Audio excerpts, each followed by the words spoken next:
We say Allah. Okay, so that's God to the Muslims. Some say it's not even the God of the Christians and so on. It's just a God. Some even said it's a moon god. But let us now look at the linguistic of the word Allah. It in itself is the beauty of Islam. Because the word in Arabic doesn't mean God. Just in case you thought it did, it doesn't. Because we have a word in Arabic for the word in English, God. It's called Ilah. Ilah, God. God, Ilah. That's the word. But when we speak about the one and only God, the one that's to be worshipped, the God of Adam, the God of Abraham, and the God of Moses, God of Jesus Christ, peace be upon him, and the God of Muhammad, peace be upon him, we're talking about essentially the only God that's worthy to be worshipped. No other God. Now, what would be the proof for this? I realize that we have a lot of detractors who will say, no, it's not true, I don't believe it. Let's get a proof from the English translation of the Bible. That's a good place to start. Around the earth, there are many hotels and motels.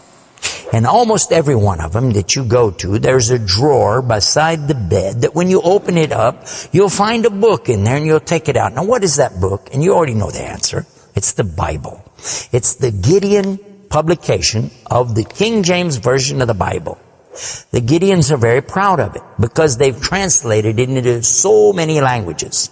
If you'll turn a few pages right in the beginning, you'll find examples of the translation to Chinese and Korean and into Urdu, the language of Pakistan. You'll find it into Tamil. You'll find it translated into Afrikaans language, which happens to be the first. And the second language translated to is Arabiya, Arabic.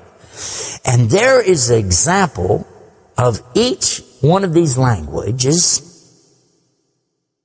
from the verse in the Gospel of John, chapter 3, verse 16. And you know it very well. For God so loved the world. That's how it begins. And if you look in the Arabic language, the example that they gave in that Bible, it says Allah. Allah. That's what it says. For Allah so loved the world. So if it's not the same God, then why?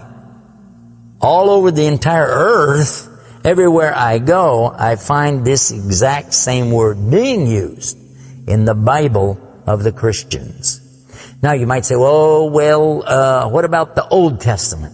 Well, just in case you would like to check it out, you can obtain a copy of this from our website. It's called The Beauties of Islam. Let me spell it out for you. It starts with B, beautiesofislam.com. Go there and see for yourself. The example is right there. Page 1 of the book of Genesis, of the very beginning of the Quran. Page 1 has 17 verses. And there's the word Allah. Alif, Lam, Lam, Ha. 17 times. So just as it's the God for the children of Israel in Arabic language, and it's the God for the Arabs who are Christians, it's also the same God for the Muslims. The word is Allah. Why Allah? Why is it important to have this particular word, and why don't we have it in English? Now, I want to come to the etymology of the word. It comes from the word Ilah, and Ilah means God. But God is defined as what? Anything that's worshipped, whether it be something you can see or you don't see, something you can touch or not touch, something that you can hear or not hear. A God could be anything. A God could be a rock, a stick, a stone, a bone. A God could be something that you could make with your hands. A God can be something you could use your imagination for. It could be a human being. A God could be anything. G-O-D, God, could be anything. But there is no word in English for Allah. So when you translate the word Allah to be God, you've actually diminished the meaning of Allah. That's why whenever you translate the Bible from English to Arabic, you need to use the word Allah instead of God with a big G, which now gives us a clue to the problem. In the English language, they only have one word, God.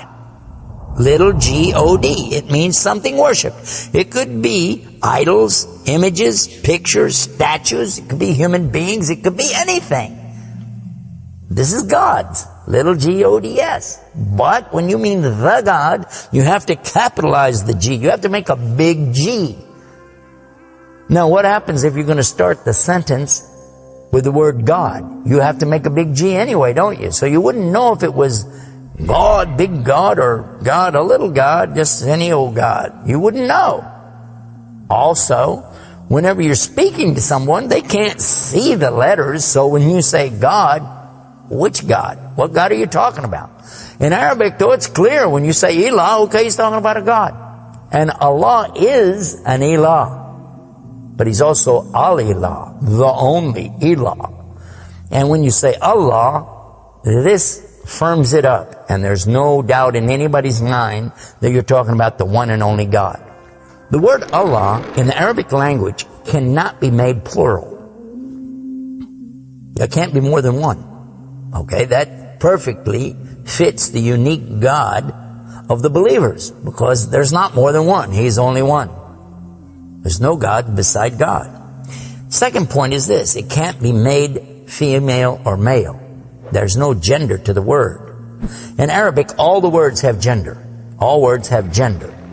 But this particular word is only having gender because of the Arabic language, not because Allah has gender.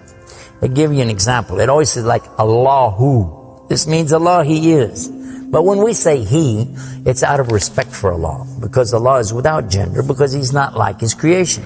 Not male, not female. Additionally, we find that the examples in Quran, for instance, when Allah is talking about Himself, you'll find it says Nahnu. Nahnu means we. And Allah refers to Himself as Nahnu. He also says khalaqna. He says khalaqna. What does that mean? He's saying that we created. And throughout the Quran you find Allah referring to Himself as we, our, and us. And right away you're going to say, okay, if that's not plural, then what is? In fact, this is the royal we used by a king or a queen when they're giving decrees. We have it in English too, so you can understand. The king says, we decree the following, and he's talking about himself. It's the royal we. Now, I thought about this quite a bit, and I was trying to think, how could I give a better example? After all, most of us, myself included, never met a king, never met a queen, and so I'm not really familiar with that usage. Although it's there, I'm not sure what you're talking about. So then in studying the English language, we find that it's true that we do that when we speak to someone directly. Watch this. When I say, for instance, this cup. Okay. I would say, this is a cup. This is a cup of tea. I would say, this book is.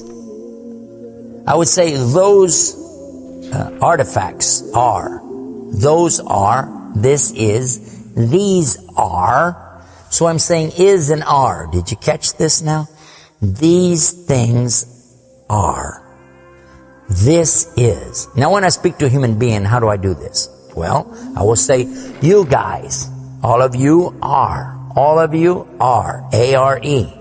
But when I speak to somebody directly, do I say you is or you are? I will say you are. Why? Simply because this is the respect, honor, and dignity that I'm giving. There's no plural there. When I say to you, you are my friend.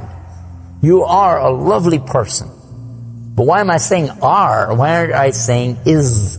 You is my friend. You is a lovely person. You'll say, man, this guy doesn't know English language.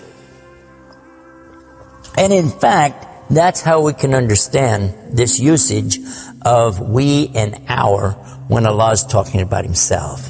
This is the same as when I say I. I don't say I is, I say I am. And again, it's to show the, not plural, but rather the specific nobility, dignity, and honor that you give to the one who's speaking about himself and to the one he's speaking to. And in the same way, that's exactly what Allah is doing when He says Nahnu and Khalaqna. and other examples throughout the Quran. So now what we've learned is that Allah's name itself is the perfect name for Allah.